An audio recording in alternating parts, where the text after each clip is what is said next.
Buenos días otra vez. El día de hoy estaremos hablando sobre el cuento.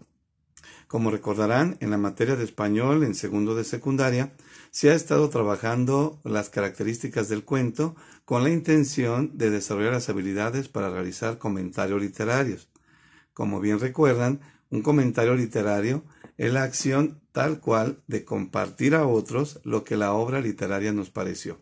En este caso utilizamos como herramienta de enseñanza conocer las características del cuento para poder disfrutar más y mejor la lectura y a partir de este hecho poder entonces hacer una crítica a partir de un comentario.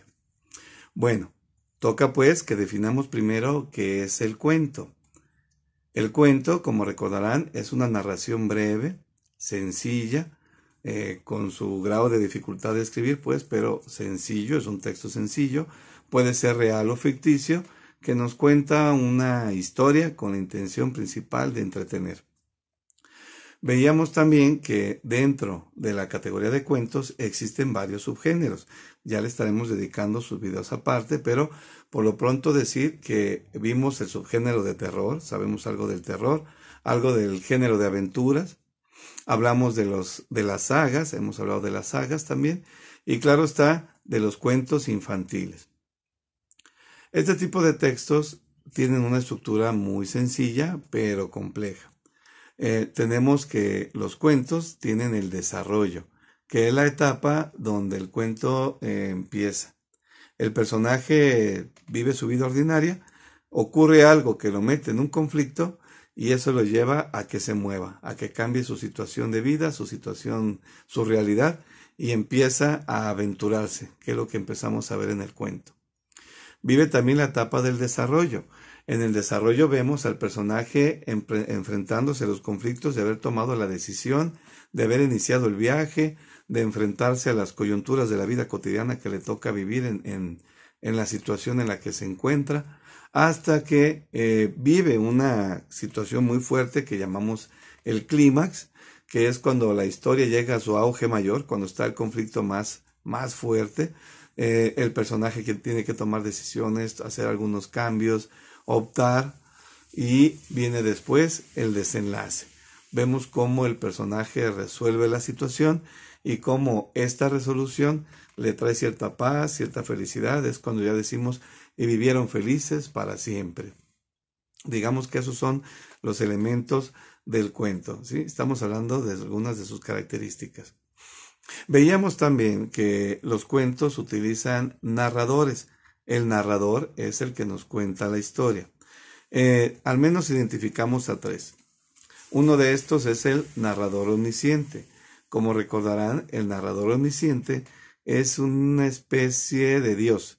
Conoce lo que el personaje vive, siente, experimenta y incluso sabe lo que le va a ocurrir al personaje o que lo que le ocurrió, conoce vida, obra y milagros, emociones, sentimientos, estado de ánimo, recuerdos, decisiones, todo sabe del personaje. A este narrador le decimos omnisciente. También veíamos que en los cuentos aparece un narrador protagonista. Es el personaje narrándose a sí mismo, describiendo la historia, contándonos y haciéndonos saber lo que le está ocurriendo a cada momento. Habla en primera persona y cuenta las situaciones como a él le están afectando o como él las está experimentando. También tenemos un narrador testigo, que es tal cual como un observador, como un periodista. La forma de describir pues lo hace en función de el personaje. Allí está, él sintió esto, le pasó esto, está ocurriéndole esto en su vida.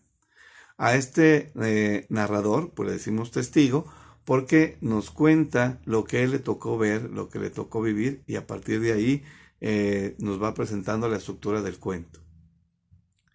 Descubrimos también que los cuentos tienen algo que llamamos ambientes. Al menos identificamos a dos, el ambiente psicológico y físico. En cuanto al físico, podemos decir que es la situación en la que se da la historia. Dónde vive, dónde habita, en qué lugares anda, cómo son los lugares, toda la descripción que ocurre a partir de lo que el personaje y los personajes se desenvuelven en la historia. Hay otro que decimos que es el ambiente psicológico emocional, Son las emociones que surgen y que nos hacen sentir lo que el personaje está viviendo.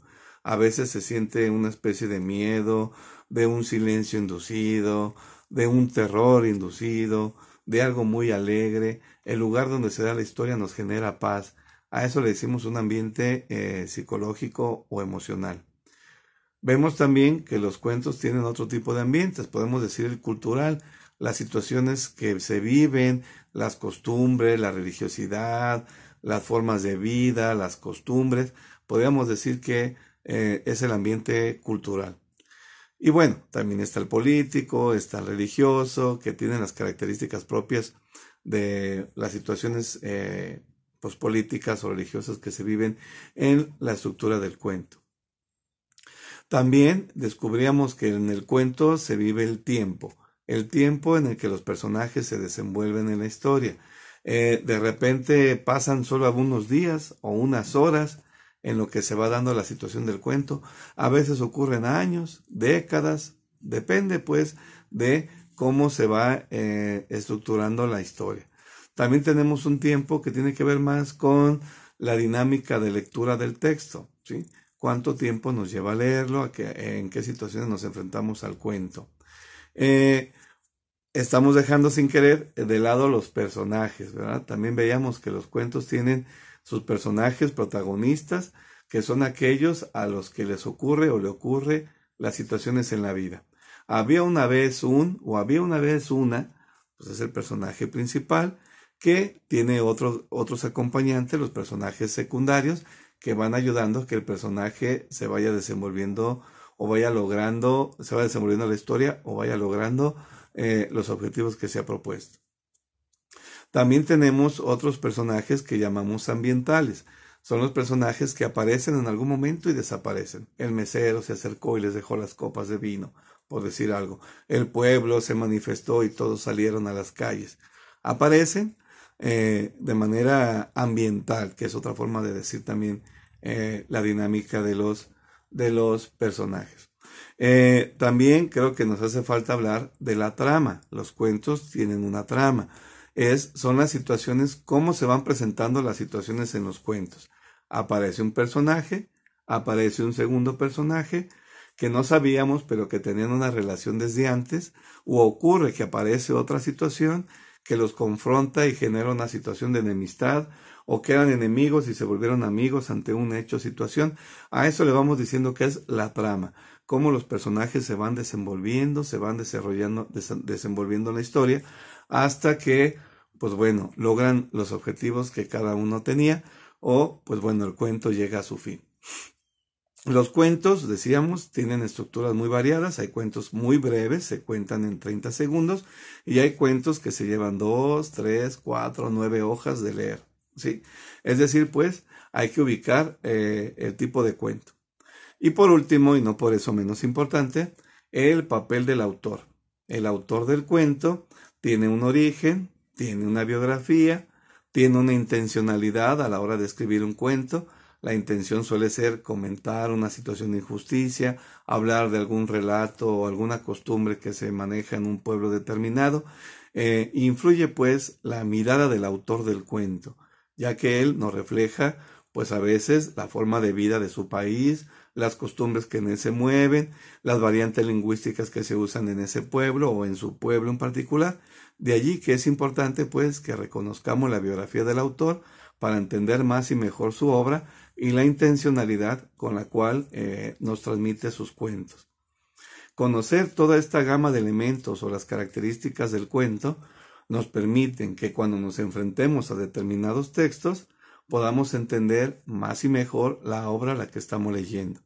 Al ubicar las variantes léxicas, culturales, el ambiente, el contexto, el tiempo en la obra, cuándo se escribió, en qué situaciones políticas, sociales se estaban viviendo en la historia del autor, de qué realidad nos está hablando. Todo esto nos permite entender más y mejor la historia y, como decíamos, poderla compartir y comentar. Hasta aquí pues este resumen muy deprisa si ustedes gustan, pero con la intención de que los aprendizajes se vayan dando de manera más significativa, más simbólica y sobre todo que el placer de leer se vuelva cada vez más experiencial, más emotivo, más sentido, más agradable y de más gozo. Esperamos pues que este pequeño video sirva para enriquecer más y mejor lo que hemos estado trabajando en el aula, que los aprendizajes se vayan logrando, y para aquellos y aquellas que no han tenido el gusto de ser su profesor, su maestro, pues también les ayude para comprender más y mejor la intención a la hora de enfrentarnos a un texto. Seguimos a sus órdenes por este medio. Si hay alguna petición, algún tema en especial que quieran que trabajemos de manera en particular, pues estamos a su servicio. Por favor, déjenos los comentarios y esperamos poder atender a la brevedad con esa inquietud. Pues hasta aquí. Y como siempre, muchas gracias y un placer. Hasta luego.